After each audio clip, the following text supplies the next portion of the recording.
ఓర్పు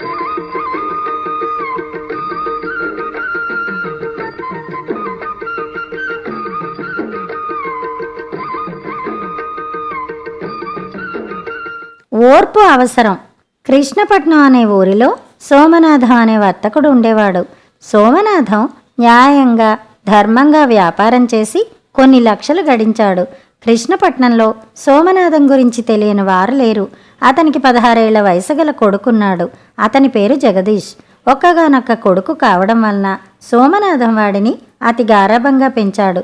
దానితో జగదీషు జులాయిగా తిరగడం ప్రారంభించాడు. దుబారా ఖర్చు చేయడం అతనికి అలవాటైపోయింది. కొడుకు ప్రవర్తన చూసి సోమనాథం మనోవ్యధకు గురయ్యాడు.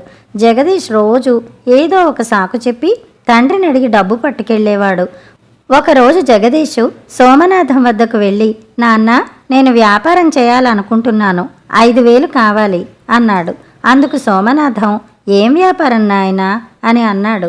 జగదీషు, బట్టల వ్యాపారం నాన్నగారు అని సమాధానమిచ్చాడు. సోమనాథం, అలాగే, ఆ తోలు సంచిలో డబ్బు ఉండాలి, వెళ్ళి సంచి తీసుకురా అని అన్నాడు. జగదీషు తండ్రి తనకు డబ్బు ఇవ్వడానికి అంత త్వరగా అంగీకరించినందుకు లోలోపల సంబరపడిపోయాడు. కానీ పైకి మాత్రం ఆనందాన్ని వ్యక్తం చేయకుండా వెళ్ళి తోలు సంచి తీసుకువచ్చాడు. సోమనాథం సంచి తెరిచి చూసి, అరే, డబ్బులు ఇందులో లేవే, మనీ పర్సులో పెట్టినట్టు గుర్తు, మనీ పర్స్ తీసుకురా అన్నాడు. జగదీష్ వెళ్ళి మనీ పర్స్ తీసుకొచ్చాడు.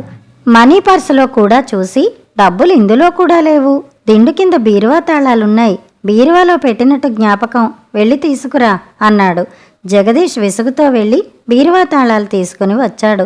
సోమనాథం బీరువాలో కూడా చూసి, ఇందులో కూడా లేవు, ఆవకాయ జాడీలో ఉండాలి, వెళ్ళి తీసుకురా అన్నాడు.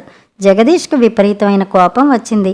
వెళ్ళి ఆవకాయ జాడీ తీసుకుని వచ్చి ఎత్తి పగలగొట్టాడు. జాడీ ముక్కలయింది.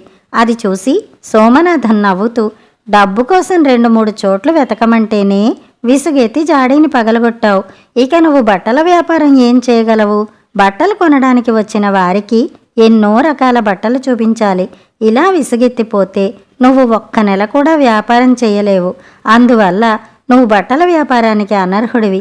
ఏ పని చేయాలన్నా ఓర్పు అవసరం అని కొడుకును మందలించాడు. ఆ మాటలతో జగదీష్కు జ్ఞానోదయం అయింది. నన్ను క్షమించు నాన్న అని సోమనాథం కాళ్ల మీద పడ్డాడు. జగదీష్లో కలిగిన మార్పుకు సోమనాథం ఎంతో సంతోషించాడు. కథ సమాప్తం. మోసం.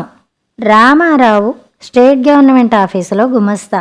ఆఫీసులో ఎప్పుడూ పెండింగ్ వర్క్ ఎక్కువగా ఉంటుంది. అయినా రామారావు మనసు పని మీదకి పోవడం లేదు. కారణం, మనసంతా ఆ రోజే విడుదలైన తన అభిమాన హీరో సినిమాపైనే ఉండడమే. ఇక ఓపిక పట్టలేక ఆఫీసులో తలనొప్పిగా ఉందని చెప్పి లంచ్ టైంలో బయటకు వచ్చాడు. సినిమా హాల్ వైపు బయలుదేరిన రామారావుకు తన జేబులో ఉన్న 20 రూపాయల నోటు చెల్లనిదని అప్పుడు గుర్తుకు వచ్చింది. థియేటర్ వద్ద హౌస్ఫుల్ బోర్డు చూసి బ్లాక్ టికెట్లు అమ్మే వ్యక్తి దగ్గరికి వెళ్ళి, టికెట్ ఉందా అని అడిగాడు రామారావు. దానికి ఆ వ్యక్తి 5 రూపాయల టికెట్టు 20 రూపాయలని చెప్పాడు. అలాగే, ఓ టికెట్ ఇవ్వు అన్నాడు రామారావు. ఆ వ్యక్తి టికెట్టు రామారావు చేతిలో పెట్టి ఆనందంగా వెళ్ళిపోయాడు. రామారావు కూడా మారదనుకున్న 20 రూపాయల నోటు మారినందుకు సంతోషించి టికెట్ గేటు వద్ద ఉన్న వ్యక్తికి ఇచ్చాడు. దానికి ఆ వ్యక్తి, సార్, మీరు చూస్తే చదువుకున్న వారిలా ఉన్నారు, ఇలాంటి పని చేయొచ్చా అని అడిగాడు.